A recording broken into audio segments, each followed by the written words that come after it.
വളരെ ചെറിയ ഒരു കാര്യത്തിൻ്റെ പേരിലാണ് രണ്ട് സഹോദരങ്ങൾ പിണങ്ങിയത്. പക്ഷേ അകൽച്ച വല്ലാതെ കടുത്തുപോയി. മിണ്ടാട്ടമില്ലാത്ത മാസങ്ങൾ നീണ്ടു.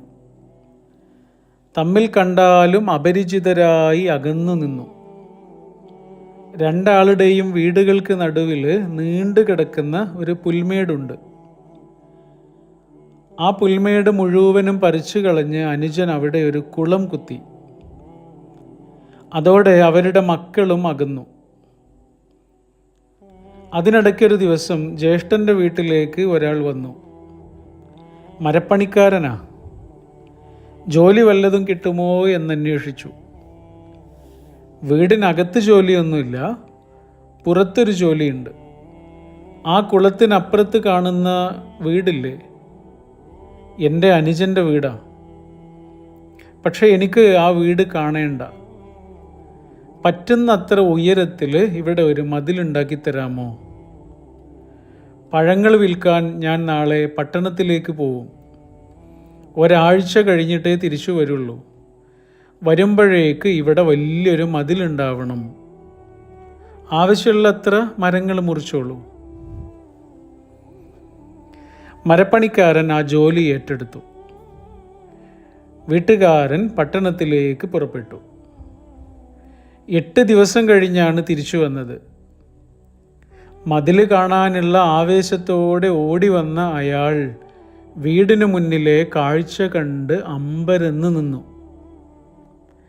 മതിലില്ല. കുളത്തിനു മുകളിലായി ഒരു പാലം പണിത് വച്ചിരിക്കുന്നു. 2 വീടുകളെയും ബന്ധിപ്പിക്കുന്ന ആ പാലത്തിൽ രണ്ടാളുടെയും മക്കള് ഓടിക്കളിക്കുന്നു. അനുജൻ അതിലൂടെ നടന്നു വന്ന് ജ്യേഷ്ഠൻ്റെ കൈ പിടിച്ചു. നിന്നോട് നന്ദിയുണ്ടടാ. ദേഷ്യത്തിൻ്റെ പുറത്ത് കുളം കുത്തിയെങ്കിലും പിന്നെ വല്ലാത്ത കുറ്റബോധമായി. അത്രയൊക്കെ ഞാൻ ചെയ്തിട്ടും നീ എന്നെ കൈവിട്ടില്ലല്ലോ. ഈ പാലം പണിതതിന് നന്ദി. സഹോദരങ്ങൾ കെട്ടിപ്പിടിക്കുന്നതും കുഞ്ഞുങ്ങൾ ആർത്തുല്ലസിക്കുന്നതും കണ്ട് സന്തോഷത്തോടെ മരപ്പണിക്കാരൻ മടങ്ങാനൊരുങ്ങുമ്പോൾ ജ്യേഷ്ഠൻ ഓടി വന്നു. നിങ്ങളൊരു വല്ലാത്ത മനുഷ്യനാണ്. ഞാൻ നിങ്ങളെ ഒരിക്കലും മറക്കൂല. കുറച്ചു കാലം കൂടി ഇവിടെ നിൽക്കാമോ? ജോലികൾ എത്ര വേണമെങ്കിലും ഞാൻ തരാം. പക്ഷേ മരപ്പണിക്കാരൻ പറഞ്ഞു, ക്ഷമിക്കണം, ഇവിടെ നിൽക്കാൻ എനിക്ക് സന്തോഷമേ ഉള്ളൂ. പക്ഷേ എനിക്ക് പോയേ പറ്റൂ. ഇനിയും എത്രയോ മനുഷ്യരിലേക്ക് എത്താനുണ്ട്. പാലങ്ങൾ ഒരുപാട് പണിയാനുണ്ട്. ഞാൻ പോകുന്നു.